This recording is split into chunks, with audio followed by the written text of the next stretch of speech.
Well, the 2023 elections are almost here, and political parties are getting ready for their primary elections. There have been renewed interest in the guidelines issued to aspirants on the different platforms. Our correspondent, Abida Lawal, takes a look at the party's constitutional provision on the guidelines. There is a growing contention over the shape and form of the adjusted guidelines released by the two major political parties. As it is, the debate being generated may not be up to the court to resolve.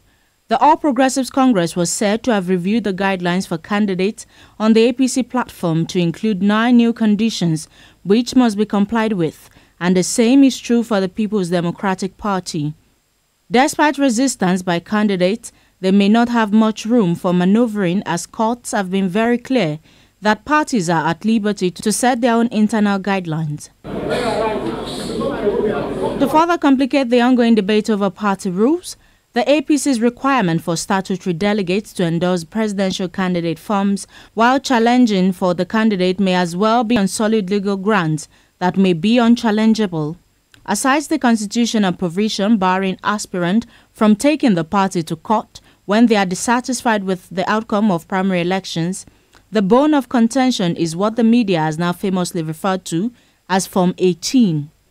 The said Form 18 is more or less an anticipated withdrawal letter addressed to the national chairman of the APC, but which an aspirant is expected to fill before a commissioner of oaths and notary public. The aspirants are also expected to sign undertakings to accept the outcomes of the shadow polls and support whoever emerges as a candidate for the general election.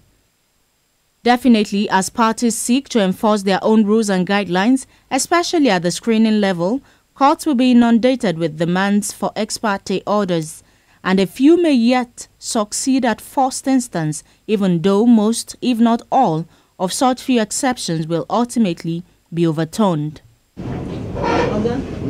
Some aspirants have picked fault in the page 18 of the presidential nomination form, especially with regards to a particular section where it says an aspirant must sign a voluntary withdrawal before participating in the exercise. Abida Lawal, TVC News, Abuja.